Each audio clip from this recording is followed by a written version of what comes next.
ಉತ್ತರ ಕರ್ನಾಟಕದ ಪ್ರವಾಸದಲ್ಲಿದ್ದು ಶ್ರೀನಿವಾಸ್ ಪ್ರಸಾದ್ ಅವರ ಅಂತಿಮ ಯಾತ್ರೆ ತಿಳಿದು ಬಹಳ ದುಃಖ ಆಯಿತು. ಮೊನ್ನೆ ತಾನೇ ಅವರು ಆರೋಗ್ಯದಿಂದ ಚೇತರಿಸ್ಕೊಳ್ತಾರೆ ಅನ್ನೋ ಒಂದು ವಿಶ್ವಾಸ ನಮಗಿತ್ತು.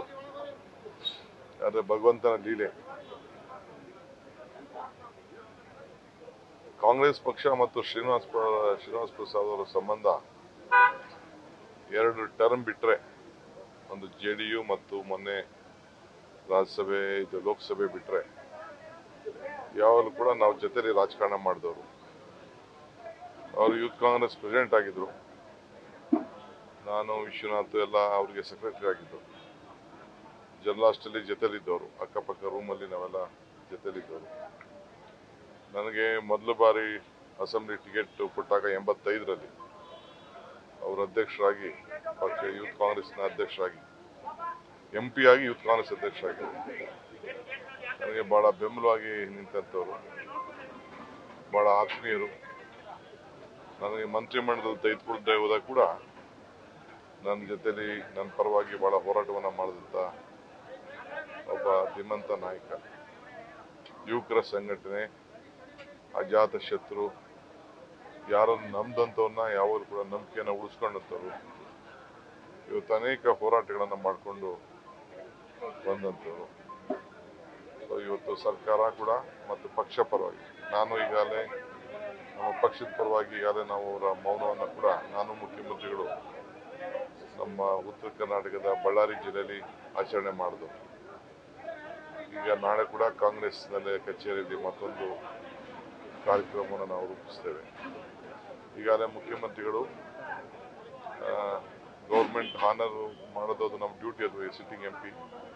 ಚಾಮನಗರ ಮತ್ತು ಮೈಸೂರು ಜಿಲ್ಲೆಗೆ ಇವತ್ತು ರಜಾ ಕೂಡ ಘೋಷಣೆ ಮಾಡಬೇಕು ಅಂತೇಳಿ ಈಗಾಗಲೇ ಆದೇಶ ಮಾಡಿದ್ದಾರೆ. ಸೊ ಅವ್ರಿಗೆ ಎಷ್ಟು ಗೌರವ ಕೊಡಬೇಕು, ಯಾವ ರೀತಿ ಸಹಕಾರ ಕೊಡಬೇಕು, ಅವ್ರಿಗೆ ಬರೀ ಅವ್ರದ್ದೊಂದು ಮಂತರದ ಕುಟುಂಬ ಅಲ್ಲ, ಲಕ್ಷಾಂತರ ಮಂದಿ ಅವರ ಸ್ವಂತ ಅಭಿಮಾನ ವರ್ಗ ಯಾವಾಗಲೂ ಕೂಡ ಬೆಳ್ಕೊಂಡು ಬಂದಿದೆ. ಅವರ ಅಧಿಕಾರದ ಅವಧಿಯಲ್ಲಿ ಯಾವುದು ಸಣ್ಣ ದುರುಪಯೋಗವನ್ನು ಮಾಡಿಕೊಳ್ಳದೆ ಜನರ ಸೇವೆಗೆ, ದೀನ ದಲಿತರ ಸೇವೆಗೆ ಬಹಳ ಮುಡುಪಾಗಿಟ್ಕೊಂಡು ಬಹಳ ಪ್ರಾಮಾಣಿಕತೆಯನ್ನು ತೋರಿಸಿದಂಥ ಒಬ್ಬ ಧೀಮಂತ ನಾಯಕರು. ಸೊ ಅವರ ಆತ್ಮಕ್ಕೆ ಶಾಂತಿ ಸಿಗಲಿ. ಇಡೀ ಸರ್ಕಾರ ಅವ್ರಿಗೆ ನಾವೇನು ಗೌರವ ಕೊಡಬೇಕು ನಾವು ಕೊಡಲಿಕ್ಕೆ ನಾವು ಬದ್ಧವಾಗಿದ್ದೇವೆ. ಅದಕ್ಕೆ ಸ್ನೇಹಕ್ಕೆ ಮತ್ತೊಂದು ಹೆಸರು ಶ್ರೀನಿವಾಸ್ ಪ್ರಸಾದ್ ಅಂತೇಳಿ ನನ್ನ ಅನುಭವ, ಜೊತೆಯಲ್ಲಿ ಕೆಲಸ ಮಾಡಿದವರು. ಸೊ ಅವರ ಆತ್ಮಕ್ಕೆ ಶಾಂತಿ ಸಿಗಲಿ ಅಂತೇಳಿ ನಾನು ಸರ್ಕಾರದ ಪರವಾಗಿ ಮತ್ತು ಪಕ್ಷದ ಪರವಾಗಿ ನಾನು ಪ್ರಾರ್ಥನೆಯನ್ನು ಮಾಡ್ತೇನೆ. ನಾನು ರೀಸೆಂಟಾಗಿ ಫೋನಲ್ಲಿ ಮಾತಾಡಿದ್ದೆ ಅವ್ರಿಗೆ. ಫೋನಲ್ಲಿ ಸ್ವಲ್ಪ ಹಿಂದೆ ಕೆಲವರ ರಾಜಕಾರಣದ ಕೆಲವು ಬದಲಾವಣೆಗಳೆಲ್ಲ ನಾವು ಮಾತಾಡಿದ್ದೆ.